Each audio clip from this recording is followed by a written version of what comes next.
Hello children, कुसुम ma'am की online class में आपका स्वागत है। प्यारे बच्चों, आज हम 5वीं कक्षा के विषय परिवेश अध्ययन का पाठ 12 है, पानी कल से आज तक का रिमेनिंग पार्ट पढ़ना भी सीखेंगे और इसमें जितने भी क्वेश्चंस आएंगे उन सभी क्वेश्चंस के आंसर लिखना भी सीखेंगे।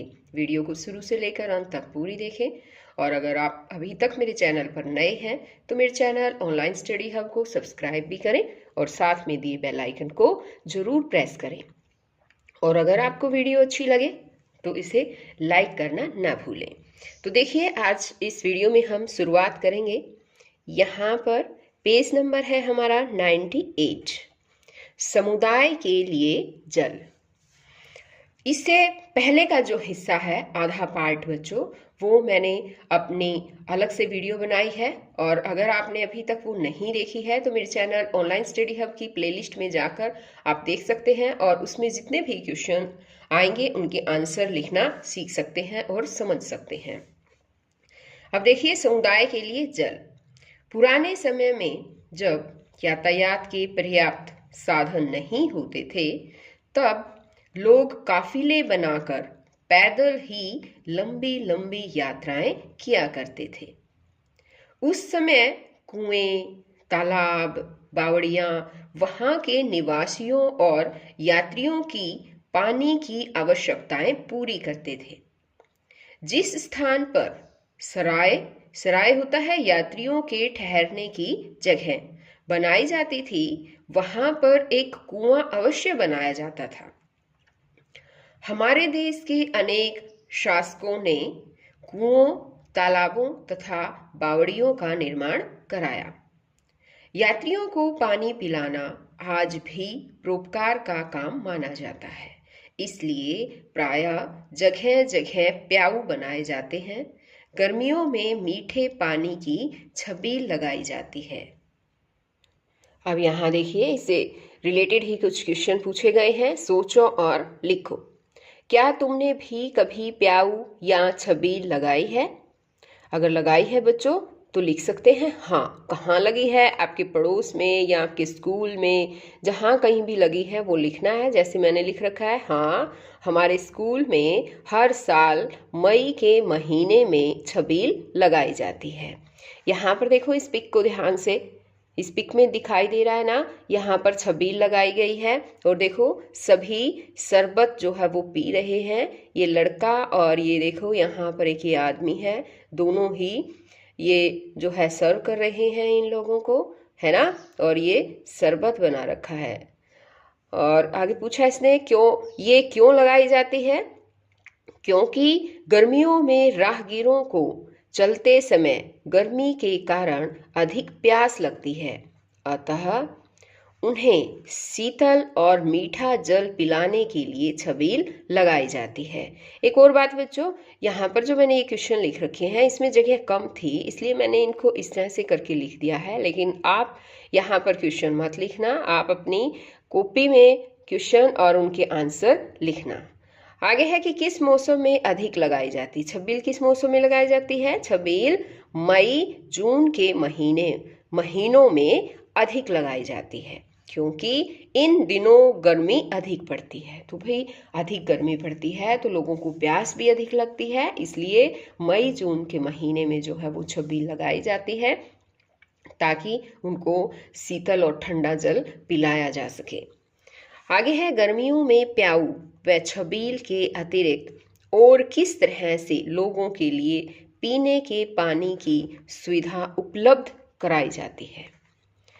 तो अब देखिए, यहाँ पर दे रखा है, लिखा है मैंने कि सार्वजनिक जगहों पर पानी के मटके भरकर रख देते हैं। जो सार्वजनिक जगह होती है बच्चों, जैसे कि बस स्टैंड है, गांव में भी आपने देखा होगा, बस स्टैंड के ऊपर काफ़ी मटके रखे हुए होते हैं। गांव की औरतें जो है वो मटके वहाँ पर रख कर जाती है ताकि सभी जब उनको प्यास लगे तो सभी पानी पी सकें।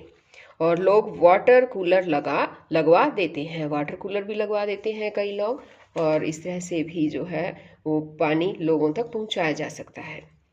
अब पानी कहाँ से?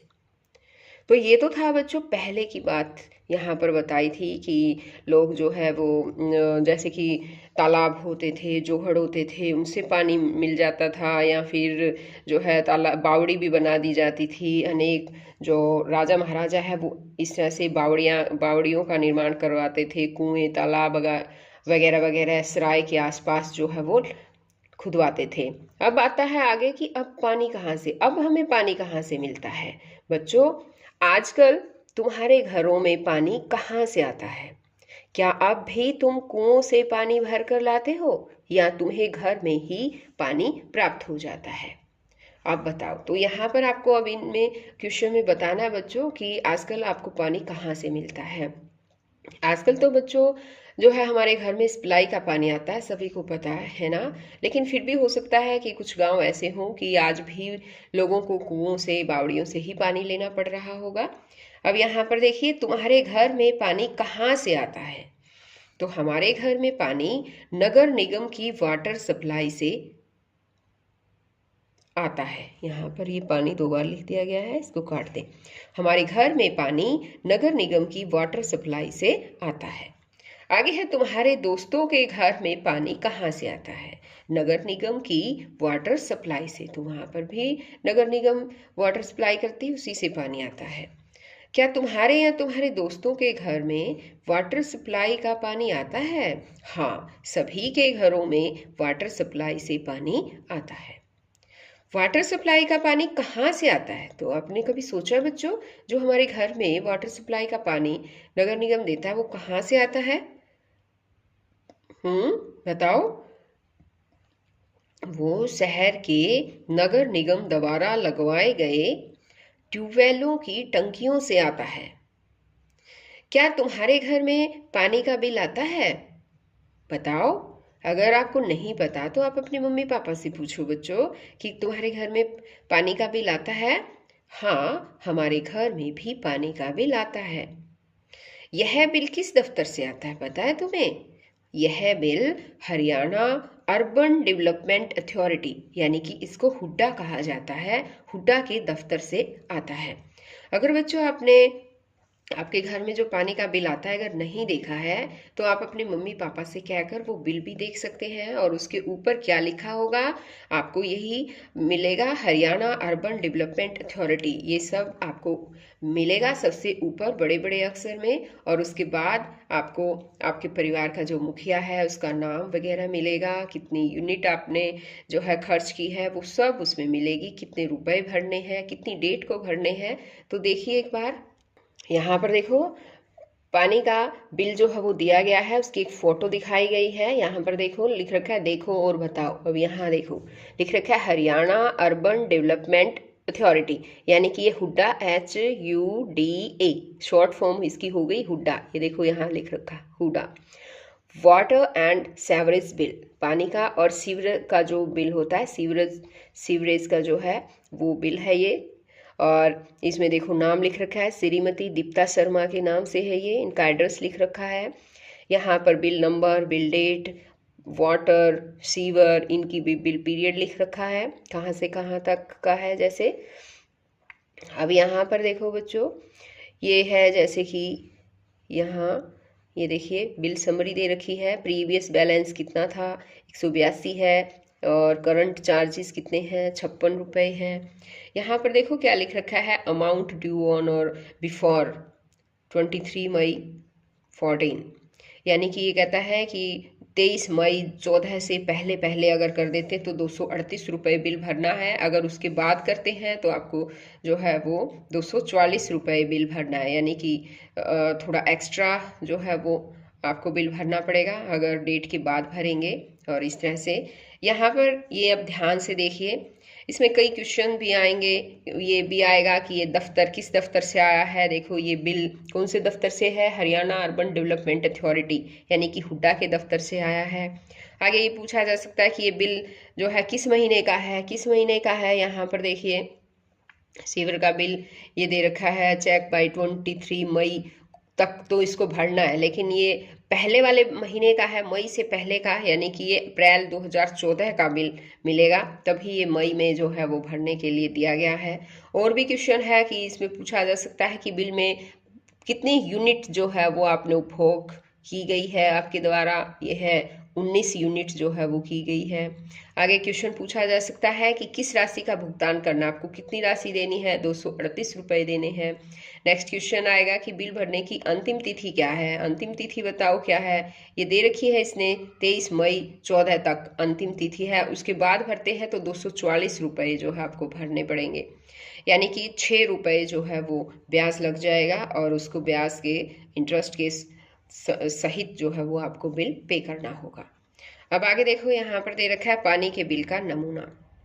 दिए गए चित्र में पानी का बिल देखो और बताओ। तो अब देखो यहाँ पर वही क्वेश्चन है, यह बिल किस दफ्तर से आया है, यह bill Haryana urban development authority यानी कि हुड्डा के दफ्तर से आया है। बिल किस महीने का है, यह बिल अप्रैल 2014 का है। आगे इसने पूछा कि बिल में कितने पानी का उपभोग दिखाया गया है, 19 यूनिट। कितनी राशि का भुगतान करना है, 238 रुपये। बिल भरने की अंतिम तिथि क्या है, 23 मई 2014। आओ ये भी करें। अब है चर्चा करो, और यहाँ पर कुछ क्वेश्चन दे रखे हैं कि जल ही जीवन है, तो इसका आंसर लिखना है हमें। हम कैसे लिखेंगे कि जल ही जीवन है, यह एक सत्य तथ्य है। जल हमारे जीवन का आधार है। जल मनुष्य, पशु, पक्षी तथा पेड़ पौधों सभी को जीवन देता है। जल के बिना पृथ्वी पर जीवन की कल्पना नहीं की जा सकती, इसलिए कहते हैं कि जल ही जीवन है। अब नेक्स्ट क्वेश्चन है, लोग प्याऊ क्यों लगाते हैं।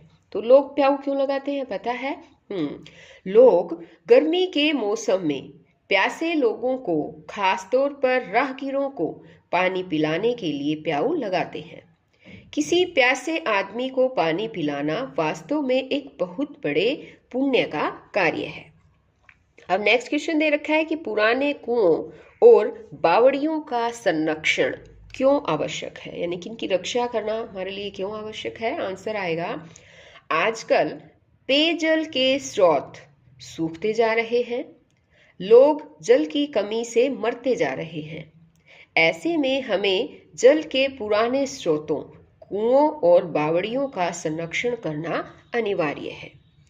अब है कि पता करो और कॉपी में लिखो। अब इन क्वेश्चंस को भी आपको पता करना है और आपको अपनी कॉपी में भी लिखना है।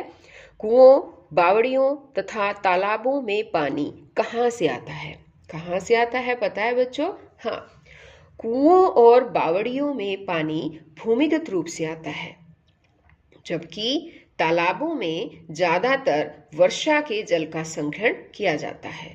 और इसमें कई बार जो है वो भूमिगत पानी भी होता है, लेकिन जो तालाब है बच्चों उसमें वर्षा का जल का ही संग्रहण किया जाता है। अब आगे है, पानी के संरक्षण के कोई 3 तरीके लिखो। पानी के संरक्षण के यानी इसकी रक्षा करने के, इसको बचाने के तरीके कौन से हैं? तो आंसर आएगा, पानी के संरक्षण के 3 तरीके निम्नलिखित हैं। पहला, जल का आवश्यकता से अधिक प्रयोग नहीं करना चाहिए। दूसरा, जल के स्रोतों को प्रदूषित नहीं करना चाहिए। और तीसरा है, वर्षा जल का संग्रहण करना चाहिए। अब यहाँ दे रखा है आगे कि वर्षा के जल का संरक्षण यानी इसको वाटर हार्वेस्टिंग भी बोलते हैं, क्यों जरूरी है, हम यह कैसे कर सकते हैं? तो इसका आंसर आएगा कि पानी की कमी को देखते हुए वर्षा के जल का संरक्षण जरूरी है। हम अपने घरों की छतों के वर्षा जल को अपने घर के आंगन में बने भूमिगत टैंक, जिसे टांका कहते हैं, में संग्रहित कर सकते हैं। अब आगे है कि सही क्रम में लगाओ। हमारे घरों तक पानी पहुंचने की प्रक्रिया का यहाँ गलत क्रम दिखाया गया है, क्रम दिया गया है, इसे सही क्रम में लगाओ। तो यहाँ देखो बच्चों, नदी है, फिर जलघर है, फिर नहर, फिर बड़ी पाइप, फिर नल, फिर छोटी पाइप। थोड़ा सा यहाँ पर गड़बड़ दे रखी है, तो हम क्या करेंगे, सही क्रम में लगाएंगे। यानी कि पहले तो नदी आएगी, नदी से फिर पानी जो है वो नहर में जाएगा, ठीक है। नहर से जो पानी है वो जलघर में जाएगा, जलघर से बड़ी पाइप में जाएगा, बड़ी जो पाइपलाइन है उस बड़ी पाइपलाइन में पानी जाएगा, उस बड़ी पाइपलाइन से पानी जो है वो छोटी पाइपलाइन में जाएगा, यहाँ छोटी पाइपलाइन में, और फिर लास्ट में हमारे घर के नल में जो है वो पानी जाता है। आगे है ऐसा करो, वर्षा के जल संरक्षण का मॉडल बनाओ। तो इसके लिए देखो मॉडल बनाया गया, इसके लिए क्या क्या चाहिए। आवश्यक सामग्री, प्लास्टिक का ढक्कन रहित एक आयताकार बॉक्स, मोटे गत्ते की शीट, स्ट्रॉ, ढक्कन सहित प्लास्टिक का एक गिलास, चिपकाने वाला पदार्थ यानी कि गोंद, और मिट्टी। अब हमें क्या करना है कि मोटे गत्ते की शीट से घर का मॉडल बनाओ। मॉडल की चौड़ाई प्लास्टिक के बॉक्स की लंबाई से कम होनी चाहिए। ये देखो घर का एक मॉडल बनाया है। अब आगे, अब गत्ते की सीट पर गिलास से थोड़ी अधिक ऊंचाई का मिट्टी का आधार बनाओ। इसके एक कोने में घर का मॉडल रखो, शेष जगह को बगीचे का रूप दो। यहाँ पर देखो बच्चों, गत्ते की सीट पर ही ये काम किया गया है। गत्ते की सीट है, देखो यहाँ पर घर के मॉडल को एक साइड में रख दिया गया है, यहाँ पर मिट्टी की लेयर चढ़ा दी गई है और इसको जो बगीचे का रूप दिया गया है। घर की छत पर प्लास्टिक का बॉक्स रखो, घर की छत के ऊपर रखना है, उसमें चित्रानुसार एक छेद करो, उसमें छेद करना है और छेद में स्ट्रॉ का एक सिरा डालना है। आगे है गिलास के ढक्कन और तली में एक एक छेद करो। यहाँ देखो जैसे इसमें दिखाया गया है, और इसमें एक छेद भी करना है। स्ट्रॉ जो है ये यहाँ पर स्ट्रॉ यानी कि पाइप बच्चों, स्ट्रॉ का दूसरा जो सिरा है ढक्कन में डालो। गिलास को घर की दीवार के साथ साथ मिट्टी में दबा दो। यहाँ देखो ये दबा रखा है। छत पर पानी डालो और देखो क्या होता है। अब देखो पानी इसने छत पर डाल दिया, ये देखो डाल रहे हैं ना। अब कहता है पानी स्ट्रॉ से होता हुआ नीचे मिट्टी में चला जाता है। यहाँ देखो ये जो स्ट्रॉ लगा रखी है, ये पाइप लगा रखी है, यहाँ से पानी होता हुआ और गिलास में चला जाएगा नीचे, और गिलास से जाकर फिर, क्योंकि गिलास में भी छेद कर रखा है तो पानी नीचे मिट्टी में चला जाता है। इस प्रकार हम वर्षा के जल का संरक्षण कर सकते हैं। यानी कि अब देखो मान लो बारिश, जैसे कि बारिश हो रही है, बारिश का पानी आएगा छत से स्ट्रॉ के सहारे होते हुए गिलास में आएगा, गिलास में भी छेद कर रखा है तो मिट्टी में चला जाएगा। तो बच्चों आज इस वीडियो में केवल इतना ही। नेक्स्ट वीडियो में मैं आपके लिए नया चैप्टर लेकर आऊँगी, तो हम फिर मिलते हैं एक नई वीडियो में। तब तक के लिए बाय बच्चों।